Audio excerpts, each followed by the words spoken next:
Hello everyone, this is Naomi Rawlings and she's writing Christian historical romance and wants to tell us about her new book. So this is my book, Written on the Mist, and it is set in Alaska.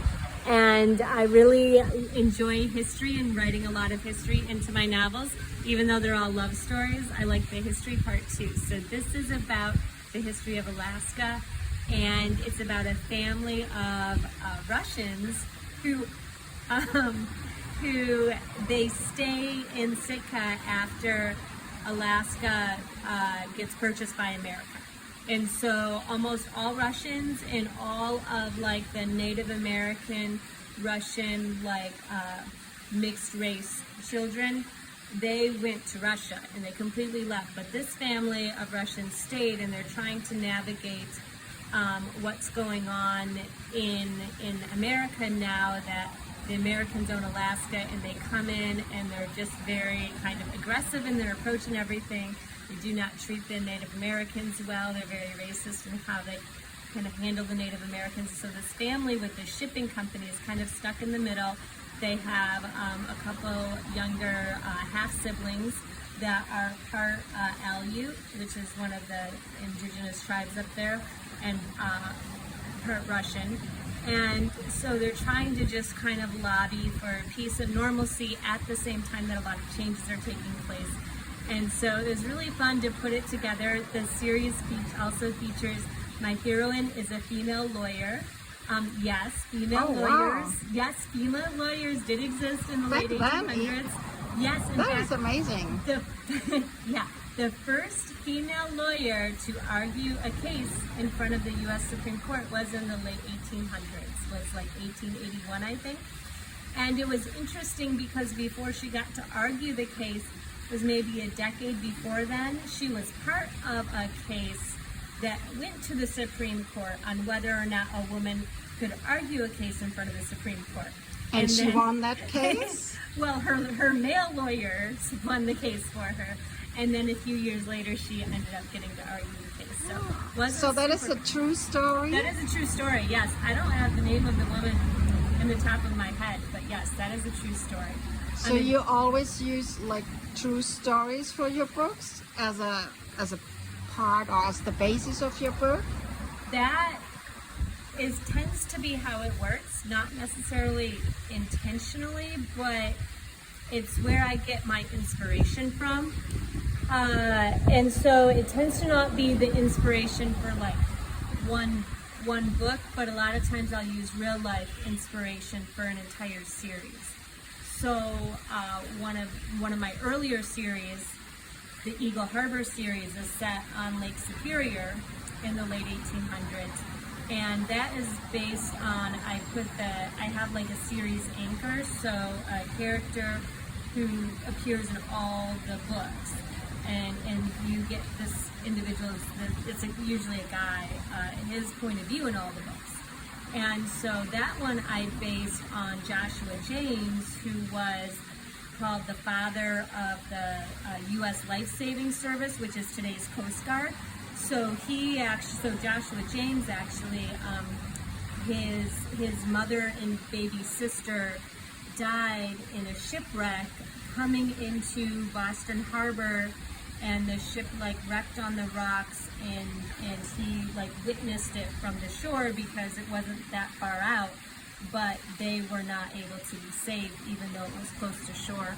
And so then I think when he was 16 or 17, not yet an adult, he witnessed another type thing living where he did on the coast in New England. And he got in a rowboat with some friends, and he went out and he rescued some of the sailors. So he's known as the father of the U.S. Life-Saving Service. That is very interesting. And so sorry for interrupting, but do you always go to research the locations of your books or of the persons, the events? I have, yeah. I find that I need to keep the novels realistic and to really bring the setting and the era that I'm trying to describe to life for my readers. I find that I need to. So the Lake Superior series is only an hour from where I live, so I didn't have to go far to research that. And then I have a series set in southern Texas on the border, and that I absolutely had to go. There was no way I could write that series without going. And the same with my Dawn of Alaska series. So you have gone to Alaska? I have gone to Alaska. I spent 9 days there, and I was like, every museum you could find, I talked to historians, I did crazy things. It's very, very rainy in that area of Alaska, southern Alaska. It's temperate rainforest, so there's not a lot of snow, but there's a ton of rain. So I even went hiking in the rain the one day because I knew... you do Yes, sacrifices for your books. I knew that I knew book 4 was going to be like explorer needing to go in and rescue a team of researchers. And that book comes out in just a couple of weeks, but it's about an explorer who needs to go in and rescue a team of researchers and bring them out of the mountains on the brink of winter. And so I was like, I need to know, what does it feel like to hike in the rain, when it's just going to rain for hours and hours. Very and hours. brave of you. Yeah. So I enjoy that. My readers love that. They love the realism in my books, and I enjoy it too.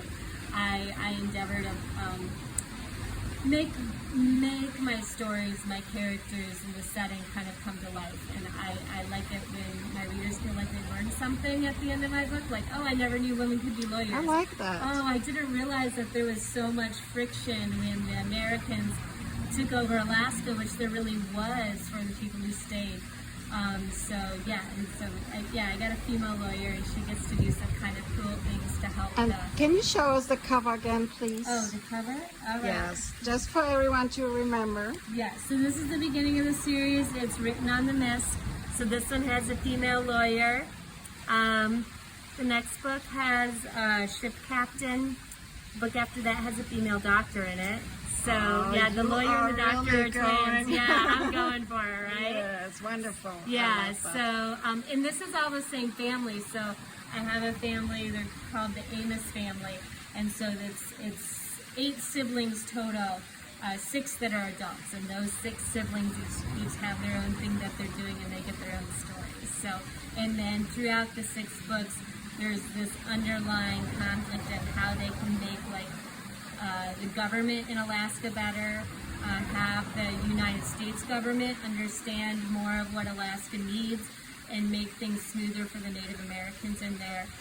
Fun fact too, the Alaska Natives looked at what happened in the rest of the United States in terms of going onto reservations and being forced onto reservations and not getting good compensation.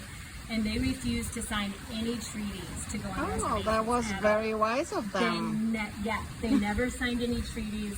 They never gave up their claim to the land. They said from the beginning, the U.S. government was like, we bought this land from Russia, it's ours. And the Native Americans collectively, even though there were multiple tribes involved, they said that the Russians had no authority to sell the land because it wasn't Russian land, it was their land. Oh, wow, I had no idea. Yeah, they never gave up their claim, and it didn't get resolved until the late 1970s, 78 or 79. Oh, really? Yeah, and